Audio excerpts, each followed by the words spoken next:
start কৰোঁ recipe এইখিনি আছে বস্তু অলপ এই ৰেচিপি বনাবলৈ মই আলু বইল কৰি লৈছিলোঁ আলুখিনিক ধুনীয়াকৈ মেছ কৰি ল'লোঁ মেছ কৰাৰ পিছত ইয়াত দিলোঁ মই কাটি ৰখা পিঁয়াজ জলকীয়া গুড়ি নিমখ অৰেগেনোটো অপশ্যনেল বাট মই এড কৰিলোঁ জিৰা ধনিয়া পাউডাৰ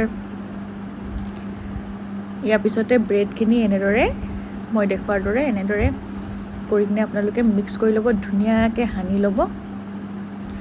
এনেদৰে মিক্স কৰি ল'ব ধুনীয়াকৈ সানি ল'ব আৰু সানি লোৱাৰ পিছত এইদৰে ফিংগাৰৰ শ্বেপ দি ল'ব আৰু এয়া মই ব্ৰেড ক্ৰাম্ছ ৰেডি কৰিলোঁ ব্ৰেডটো জাষ্ট মিক্সিত লৈ পিচি ল'লে হ'ল নহ'লে ৰেডিমেডো কিনিব পাৰি তাৰপিছতে এই ব্ৰেড ক্ৰাম্ছত মই ৰেডি কৰা ফিংগাৰখিনি দি ভালদৰে কোট কৰি ল'লোঁ এইদৰে দেখুৱাৰ দৰে এনেদৰে ধুনীয়াকৈ কোট কৰি ল'লোঁ তাৰপিছত এইফালে মোৰ তেল গৰম হৈ আছে এতিয়া মই ইয়াক ফ্ৰাই কৰিম এয়া দি দিছোঁ গৰম গৰম তেলত আৰু এইদৰে ধুনীয়াকৈ ফ্ৰাই কৰি ল'ম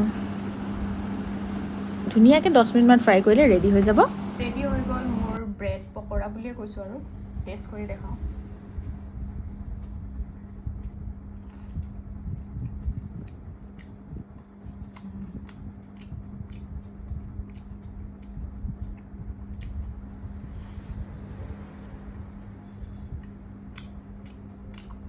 টেষ্টি হৈছে